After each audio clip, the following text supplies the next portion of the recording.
Hey everyone, I'm Tammy Davis. Thank you very much for joining me. If you're new to my channel, I am an internationally certified master clinical aromatherapist. I've got a background in pharmacology and aromatherapy and currently continue to study plant constituents and their mechanism of action on the human genome as it relates to drug development. And this is extraordinarily important when it comes to personalized healthcare, and as well as understanding how to integrate natural, and that's kind of subjective, but basically natural remedies with more of our current day technology.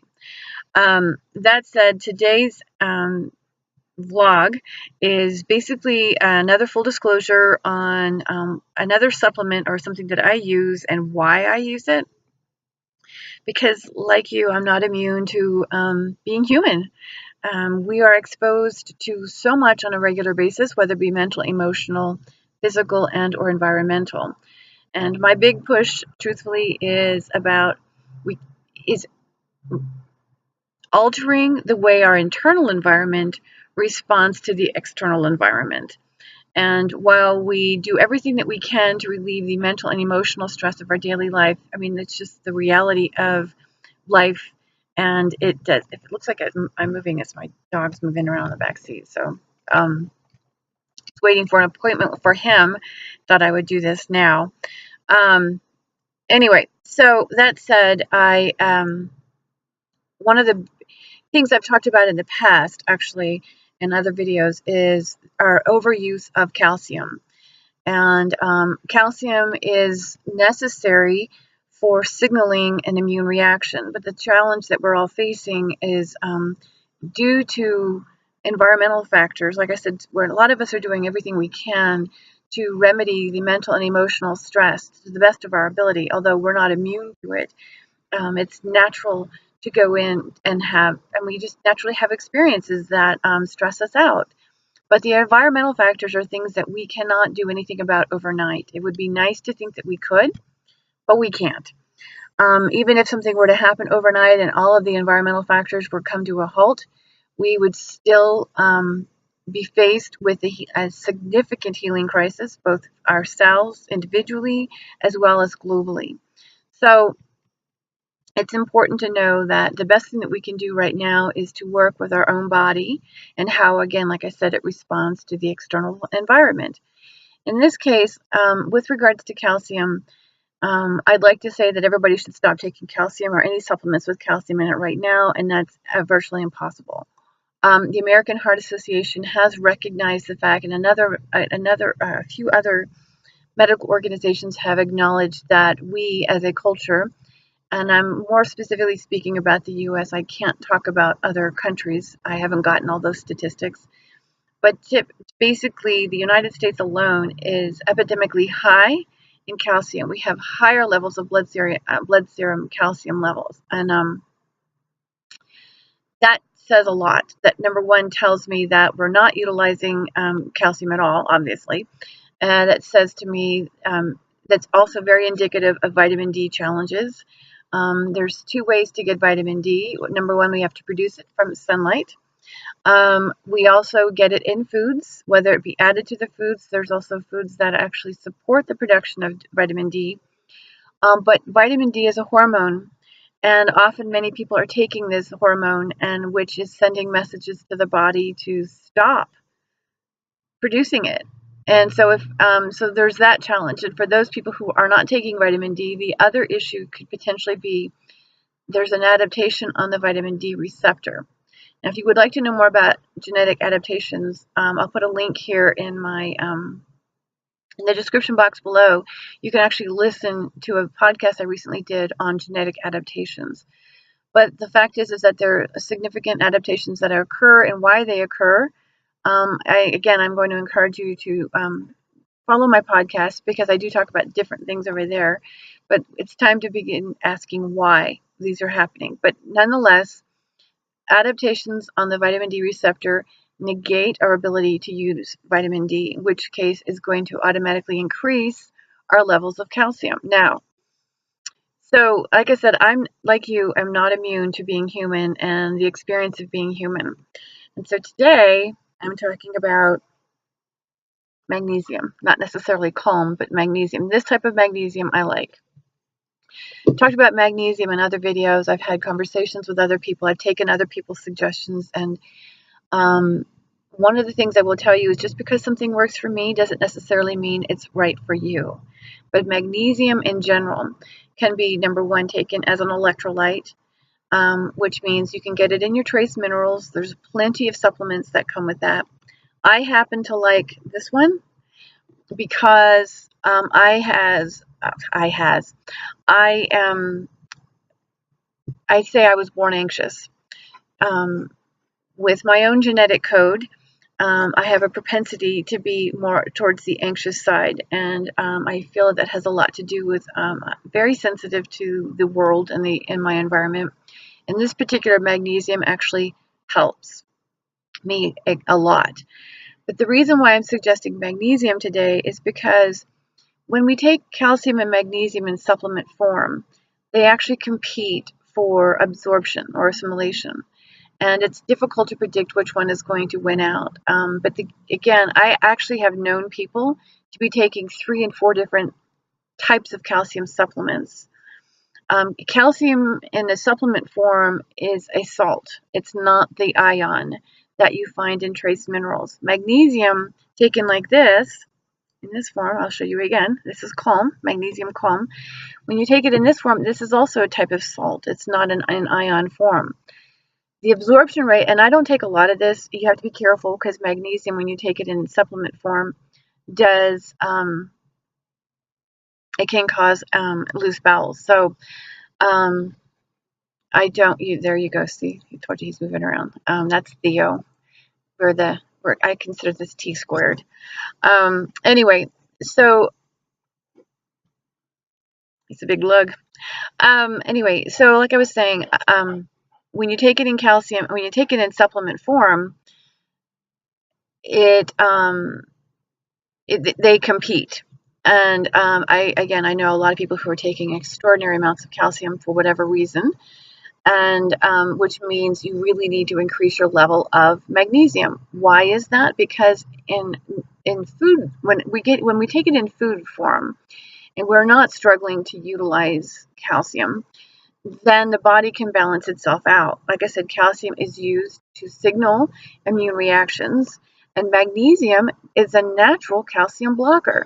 Okay, so now that I've said that, you want to use caution because you can't take magnesium with a lot of supplements. As you know, so you got to know your drug interactions. If you're taking a calcium blocker blood pressure medication, you are not going to be able to take magnesium. So this is reason why I'm a huge advocate and activist for personalized healthcare. We have got to pay attention. And again, natural may be natural, but natural is not always safe. This goes for supplements as well as oils. We have to understand how they interact. But, as long as you are in a situation where magnesium is warranted or is safe, then by all means take it. And then even if you're not taking calcium supplements, because I don't take calcium supplements, like I said, I have a propensity to be very sensitive to the world around me. I can get real sensitive to smells. I'm sorry. Ugh, scratch that. Not smells, sounds.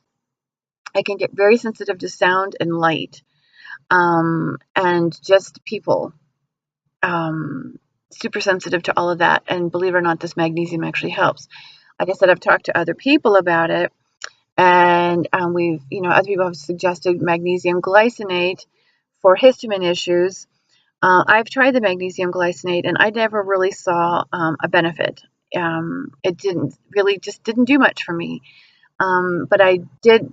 So I went back to this particular type of magnesium, and was I just feel like my body does much better with it. And like I said, I do not take calcium in supplement form, although I do take the magnesium, because one of the other things that the CDC and other health organizations are talking about is, besides being epidemically high in calcium and epidemically low in vitamin D, we are also epidemically low in magnesium. And stress itself does reduce our, it does deplete. And the fact is that, and the reason I say that is because stress is essentially chronic survival mode. It is the body on high alert, and many people will talk about hormonal imbalances. I don't believe that they really are hormonal imbalances. To me, it's just a system that has been altered in response to the environment. So like I said, our internal environment is altered as in response to the external environment. That is stress. And so I don't agree with hormonal imbalances. Again, I will reiterate, I believe that our it's a dysregulation of hormones because the body's chemistry is needed for other things. So what we ultimately end up doing is producing oxidative stress. And as a result of our external of the external factors. And what ends up happening is, again, the chemistry is changed. Again, we're producing more oxidative stress than we are hormones for thriving. We're producing chemicals for surviving. And as a result, this will diminish magnesium. So magnesium is actually needed for hormonal regulation.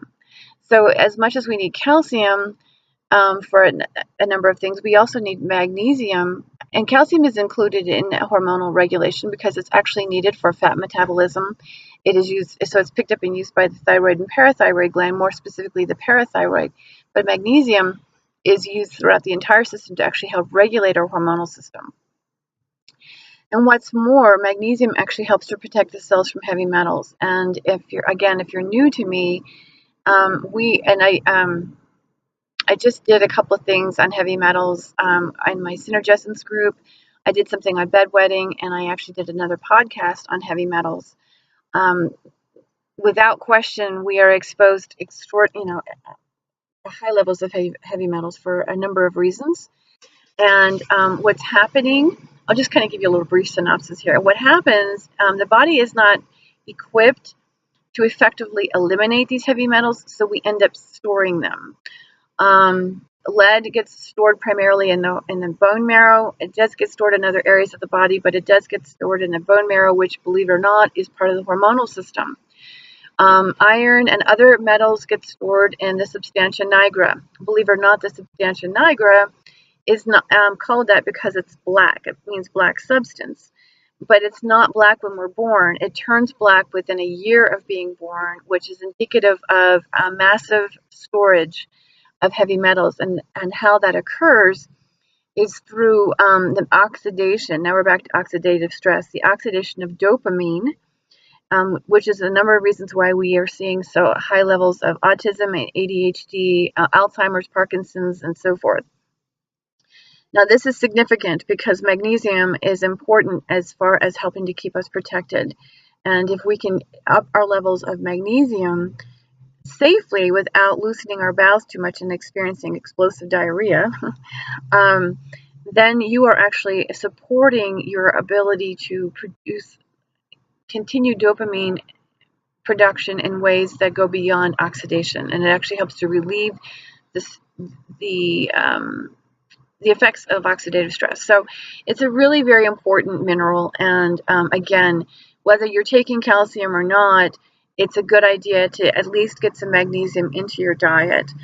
It also, like I said, it is a calcium channel blocker. If you are struggling with histamine issues, taking magnesium is warranted. Again, we've talked about this with glycinate, magnesium glycinate, because glycine is actually something the body is supposed to produce that actually helps to deactivate histamine, but that's not necessarily always wise for everyone. So you need to know what you can and cannot take, especially if you're taking medications. It may be easier for you to take magnesium glycinate if you're taking medications. But nonetheless, taking magnesium does help to, again, calm the immune reaction. So no matter what kind of issues you're dealing with, being able to calm your immune system is really important. So again, there's a number of reasons why I use magnesium. I grew up in the East Coast. I was exposed to high levels of heavy metals. My dad worked in the steel industry. I lived in Houston for a while. I now currently live in Santa Fe. But again, I don't want to say that one area has higher levels than others. It's possible there's more concentration in different areas of the continent or the planet. But let's just say we all share the same air. At some point, that air is going to blow over. So these metals are being scattered, and especially with car emissions and so forth, paper factories, and I mean, just there's just a whole and factories and industries and so forth. So there's a lot of reasons to be concerned about heavy metals in our environment, and protecting yourself with magnesium is a good thing to do. If you have a propensity to be more towards the anxious side, we can sit here and speculate, is it high estrogen, is it high histamine? Well, truthfully, if one's high, we already talked about this in other videos, the other one's high. So you're going to have, it doesn't make any difference what chemical is it doesn't make any difference as far as I'm concerned at this point. We can look at high histamine, we can look at high estrogen. Trust me to know that estrogen dominance does not mean you have high estrogen. Estrogen is also a signaling molecule for the immune system. So the way I am going to encourage all of us to look at this from this point forward is that our internal environment is going to adapt in response to the external environment. It's a survival mechanism. And if what we're looking to do is to thrive, then our goal is to help stabilize the system and help it respond in a more effective way, not in such an inflammatory way. And there are means to do this. And number one, like I said, magnesium is a really good way of helping to reduce the inflammation. It's difficult at best to speculate which chemicals are the culprit. Just look at it this way. Every single one of them is. If you are in survival mode, which if you're watching this and you're alive on planet Earth, then your body's in survival mode due to the environmental factors. So it's impossible to predict which ones, your system is not out of balance. Balance is relative. Balance is relative. So what that means is that we now have to help stabilize the system so the chemistry can come back into a flow that allows for thriving. And if we stabilize the system, we're actually helping to de-escalate the survival mode and step into thriving. So let me know if you have any questions. I'll have links in the description box below, like I said. I would love to have you join me, in the blog. It is password protected for privacy's sake, but I get into more specific information there with you. You can submit your questions there to Tammy@synergessence.com. Q&A with Mother Nature is my thing. I am playing a voice for Mother Nature, because we are Mother Nature. What exists in our body is Mother Nature. And so let's work with it and do what we can. So I have a closed Facebook group, Synergessence, where we get really into a deeper understanding of how essential oils can benefit in this. And like I said, I also have my podcast. But for today, I really wanted to emphasize the importance of magnesium. No matter, like I said, whether you're taking calcium or not, whether it's just, again, it helps to stabilize the system.